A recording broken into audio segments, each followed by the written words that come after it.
The weight of the box was supposed to be the best kind of heavy, velvet box, the kind you practice a lifetime of will you moments around. Instead, I came home to an empty doorstep and a hollow that felt like someone had taken a piece of the future right out from under me. Before we dive in, comment which country you're watching from. Let's see how far this story travels. I shrugged off the first missing delivery, a blender, like a nuisance. Then another small package vanished, annoying, replaceable. But the ring wasn't replaceable. I had been saving for months. I'd cut back on everything. I'd rehearsed how I'd get down on one knee and say the thing that mattered. It was gone. I didn't go full detective immediately. I made the calls most people make. Delivery customer service, delivered, signed for. Neighbors, no, they didn't see anyone. And checked the porch cams I'd installed months ago. Nothing. No footprints, no sign of forced entry, just the thin, clean absence of the package itself. The delivery company kept repeating the same line, signature on file. There was no signature I had given. By the second morning, my anger had hardened into a cold focus. This wasn't a prank. Someone had taken something that symbolized a promise, and I wasn't about to let that go unchallenged. I grabbed the receipts, the order confirmations, screenshots of the delivery status, and drove to the HOA office. If anybody had seen someone loitering, or had access to keys, or had reason to be suspicious, maybe, just maybe, someone on the board would help. Karen sat behind the desk like she owned the air in the room. As HOA president, she had a talent for making annoyance feel like law. I gave the clerk the short version.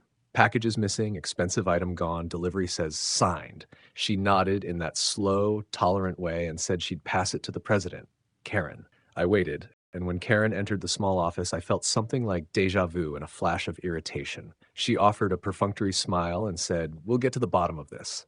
I wanted to believe her. I wanted any adult in that room to be useful. I left with a promise that someone would look into it.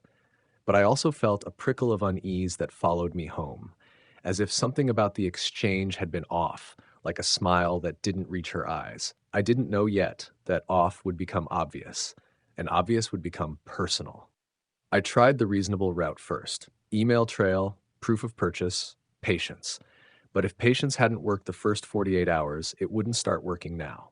On the third morning, I went back to the HOA office expecting to be handed some footage or at least a witness statement. What I did not expect was to walk in and see the ring. My ring, glittering on Karen's hand as casually as any accessory. For a second, my brain refused to process it. The gold band and single brilliant stone were an impossible punctuation mark on the scene. I must have looked like a man who'd seen a ghost. Karen glanced up and then looked down at her hand with the same practiced, airbrushed ease she used for arbitration and complaints. "Nice ring," I said flatly, making no attempt to sound casual. Her smile widened in satisfaction. "Thanks, just treated myself. It's lovely, don't you think?" I didn't do the slow burn. I stepped forward, the receipts and order confirmations clenched in my fist like a talisman. "That ring was on my porch 2 nights ago," I said. "It was taken." Her laugh, genuine, high and clipped, ricocheted off the drywall. "Please, you think I'd steal? You can't even afford something like that," she said, the insult sharpened by a patronizing tilt of the head. The room seemed to contract. Karen's tone turned theatrical. "If you don't stop pester," she snapped her phone open before I could finish, "I'm calling the police." Within minutes, a patrol car rolled up to the HOA office like a predictable, unwanted crescendo. Karen's performance shifted from smug to righteous. She painted me as an unstable neighbor making wild accusations about a respectable civic leader. The officer asked for both our sides, and I gave mine. Sincerity, receipts, the delivery history. He listened with professional neutrality. But he didn't arrest anyone. He asked me the kind of questions that slow down a narrative. Where did you buy it? Any serial numbers? Anything engraved? The words sounded hopeful at first, and then hollow. Without proof, it was a he said, she said. Karen recited her side like she'd rehearsed the script. "I bought it last week. Receipt pending." She smirked at that last line as if it were a mic drop. People in the office watched, some with curiosity, some with the faint approval of a successful spectacle. The cop made notes. He told us to remain civil and that they'd look into it. He walked away slowly, the way someone leaves when there's no clear crime scene and the evidence is thin. I left the HOA office angrier than when I arrived. Not because Karen had called the cops, but because she managed to flip the narrative so quickly it left me disoriented. Karen had the ring, she had the title, and she had a community ready to believe the veneer she presented.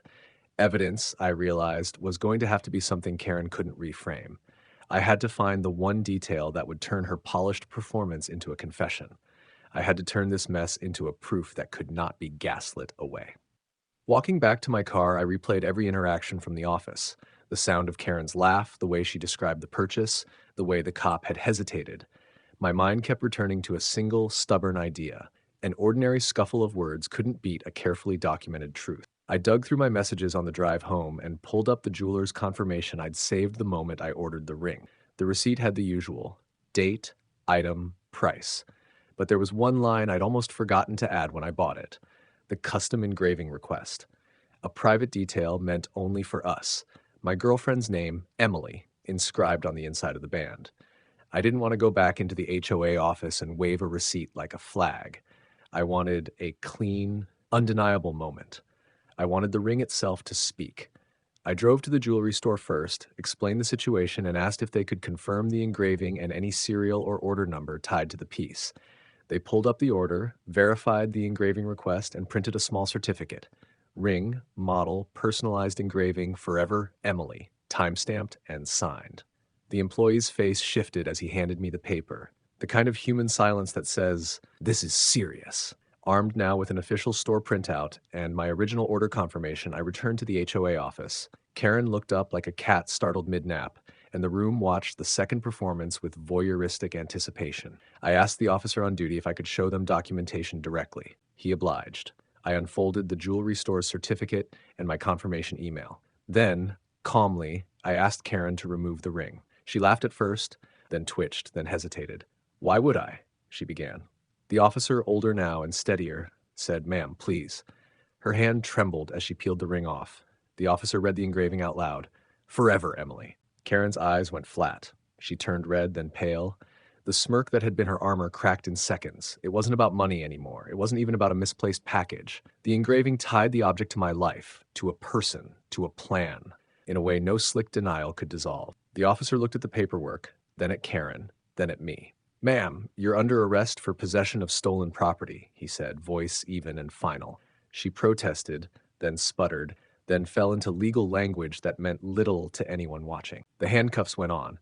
Neighbors filmed from lawns and windows, whispers rippled down the sidewalk. Karen's calls to lawyers and Qualitätsdienstleihen and need to maintain reputation suddenly felt small. Her authority crumbled faster than the cheapness of her excuses. Gary, when he appeared, stammered that he'd just helped, and looked like a man carrying a world of regret. He wasn't charged in the end. The weight of evidence and his cooperation spared him the worst, but the humiliation stayed. Back in my hands, the ring felt like the full return of something that had been suspended mid-breath. That night, under the kitchen light we'd once argued about and the curtains Emily liked, I knelt and opened the box again. She laughed when she saw it. A small, incredulous sound, and said yes. The story that followed at neighborhood barbecues and holiday tables wasn't just about a stolen ring or a brazen HOA president. It was about what happens when someone assumes their title makes them invincible. Evidence, patience, and a tiny private engraving did more than prove a theft. They stripped away a mask. Karen lost her chairmanship, the board rewrote access rules, and the community that had shrugged at petty enforcement finally had to reckon with power abused. The end.